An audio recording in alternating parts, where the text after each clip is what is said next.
একটা মানুষের মতো হওয়ার জন্য ২টা জায়গা তার জন্য ইম্পর্টেন্ট। একটা হচ্ছে পারিবারিক শিক্ষা, একটা হচ্ছে প্রাতিষ্ঠানিক শিক্ষা। প্রাতিষ্ঠানিক শিক্ষা যারা দেয় টিচার, সেই টিচাররা আজকে বাড়ি ভাড়ার জন্য হচ্ছে আন্দোলন এসেছে ঢাকায় এবং তাদেরকে সেখান থেকে উঠায় দেওয়া হয়েছে।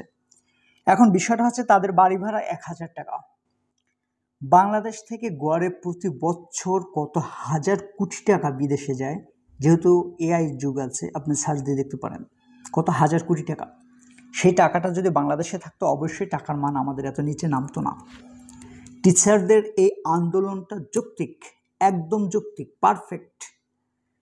আমার যদি কথা বলতে হয় সেখানে আমি তো বলবো টিচারদের উচিত শুধুমাত্র তাদের বেতনের জন্য, বাড়ি ভাড়ার জন্য আন্দোলনটা করা না, বরং সামগ্রিকভাবে বাংলাদেশের টাকা যেন বিদেশে পাচার না হইতে পারে সেই জন্য পারফেক্ট আন্দোলন দিন।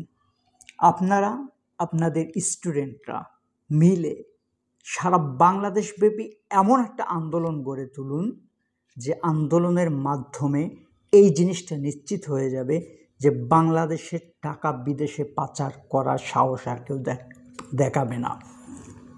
এই জিনিসটা যদি আপনারা করতে পারেন, জাতির অভিভাবক হিসেবে আপনাদের সম্মান আরও বৃদ্ধি হবে, আপনারাও ভালো থাকবেন।